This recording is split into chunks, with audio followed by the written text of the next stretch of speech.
Entry-level career opportunities usually mean those jobs that are open to people with no work history in a particular career area. In this sense, entry-level means the first step into the career. In some industries, such as food service, advancement beyond the first step position can be very rapid. I was offered a management position within the first month of my being here. The food service industry holds a large number of entry-level job opportunities, including cashier, food server, cook, bus person, inventory clerk, and so forth. The food service industry also holds many opportunities to move rapidly into entry-level management positions. I think a good manager is one that knows his people, knows the capabilities of each individual in the restaurant. If you watch other Enter Here food service programs, you'll see complete introductions into entry-level positions such as cook or food server. But since the food service industry represents such wide open chances for immediate advancement, entry-level advancement as it were, this program provides a surprising introduction into the world of food service management. As manager of the Loft restaurant, I'm responsible to the whole show. I have 2 assistant managers under me and a staff of 50. My responsibilities are to schedule employees, to do the food costs. I do the labor distributions. I also maintain a relationship with the union. In listing his management responsibilities, what Mike Perry, age 22, neglected to point out is that he gets to perform his important job in one of the most beautiful places in the world, Yosemite National Park in California.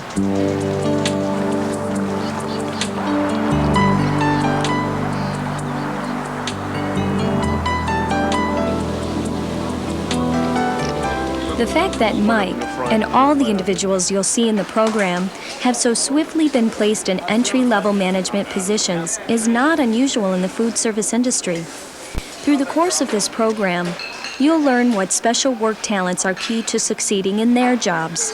What also is not unusual is that career opportunities in food service exist in some of the most exciting places in the world. After all, food services go hand in hand with vacation resorts, fine hotels, and wonderful restaurants. Food service positions also can be found in corporate cafeterias, hospitals, ballparks, anywhere that people gather and, among other things, want to eat. We do deal with over 3 million guests a year. All the guests are on vacation, so you have to cater to their needs. Service has to be your top priority. The guests expect top quality in service and food. Making sure the guests' expectations are met is, bottom line, Mike's job. When you position yourself at the host station, you are there to welcome the guests. They see you as the manager of the establishment. They know if they have any questions about the food, about the service, they know that you would have the answers. Mike knows that he can't do it alone. He knows that the only way to make sure that his guests are happy with the food, pleased by the service, is for him to successfully manage the staff in his restaurant. We have a production staff which includes the kitchen helpers, salad makers, cooks, and preps. We make sure that they're all qualified as far as sanitation, education. There's a rigorous courses of training which the employees go through here. We have a service staff, which includes the host, your bussers, and your food servers. They need to know how to look presentable, how to approach a guest. In addition to the formal training courses, Mike makes sure he gives his staff day-to-day feedback as they perform their jobs. Rotating throughout the restaurant is very important. You must be able to tell your employees, good job. When they do a good job, you let them know they do a good job. Good job. Managing the staff, interacting with the customers to make sure they've enjoyed their meal. These are some of the more obvious responsibilities of entry-level management. However, Mike's responsibilities also include making sure everything behind the scenes runs smoothly and profitably. You can't run a restaurant with no food. The storeroom person's job is to keep the restaurant stocked. One of his main jobs is to answer to the manager if there's any changes in distributors, if there's any changes in the cost of the food. Let him know that we're going to check with Old El Paso, try to hold a little leverage. We average about $31,000 a week in revenue, and if we do $9,000 in food costs, that runs us at a 31%. We like to get that down to a 30%. Clearly, entry-level managers need a head for business. Mathematics is a must. Also, business courses in high school are an excellent beginning to develop the knowledge it takes to run a restaurant. But it's not all numbers. Language arts and public speaking classes will help prepare you for interacting with the public. No day is the same as the next day. You meet a lot of different guests. You deal with a lot of different attitudes and personalities.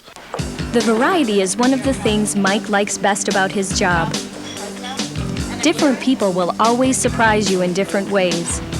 So if you like the unexpected, if you like the challenge of working with so many different people, like it the way Mike Perry and Joe Tosca do, then entry-level food service management might be for you.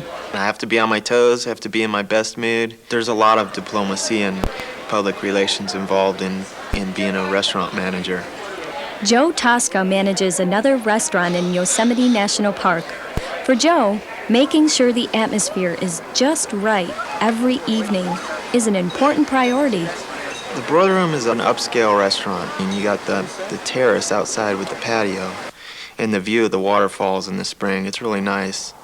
To make each evening special, to make sure each guest leaves happy, requires a lot of upfront work. Well, in the preparation phase, we have to get the early bussers in. They get all the equipment and all the silverware and everything out on the floor and get it ready for the next group to come in and set up the restaurant. It's a good teamwork environment, and I see that it works really well.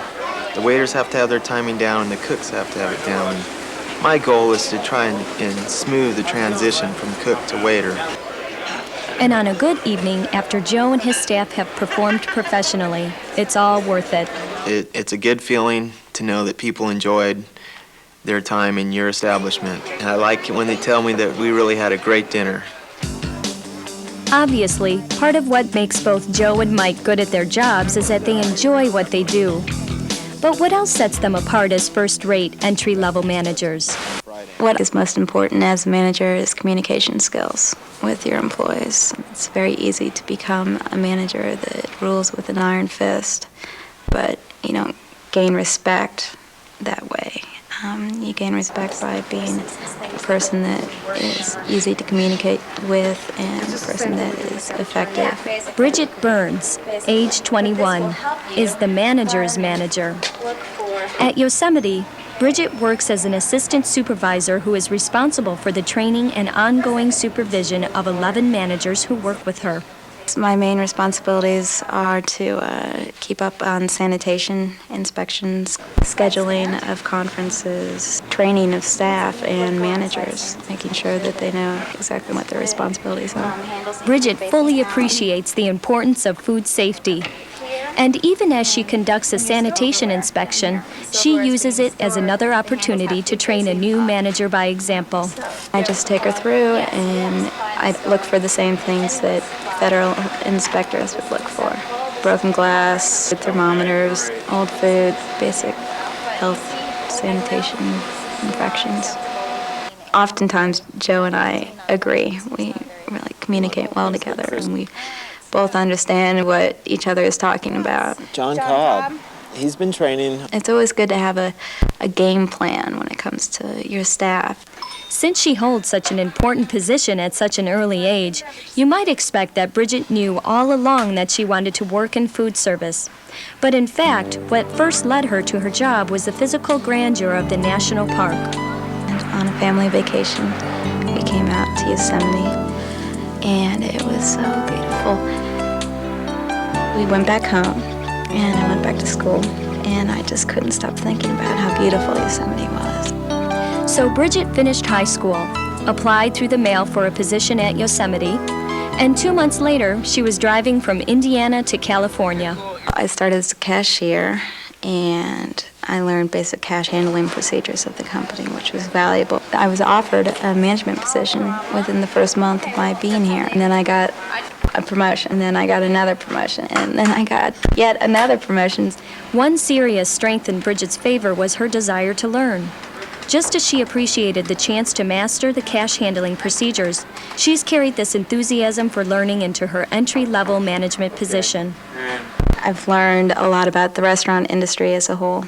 Everything from purchasing and food costs, controlling labor hours, disciplining employees. The education Bridget's received on the job at Yosemite is invaluable. In fact, as Bridget plans to leave Yosemite to go to college someday to earn a degree in hotel management, she knows that everything she's learned will make her that much more confident in college. I think once I do go to college with the experience I already have, it's going to be a lot easier for me to understand the concepts. And so when they say, okay, today we're going to learn about food cost, I'll say, well, great, let's learn about food cost. Bridget Burns, Joe Tosca, Mike Perry. Each already is succeeding in entry-level food service management. But they all expect more from themselves. I think the challenge is to set it up in your own name. To one day own my own restaurant. I feel very proud of my accomplishments in Yosemite. But most of all, I feel excited about the future. Hopefully I'll just keep expanding and reaching more and more goals. You've seen in each entry-level manager the desire to learn, the desire to succeed in their careers. Desire can't be taught in a classroom. You won't find it hidden under a rock or waiting just around the next corner. Your expectations for yourself must come from yourself. Your desire to make them happen must be your own.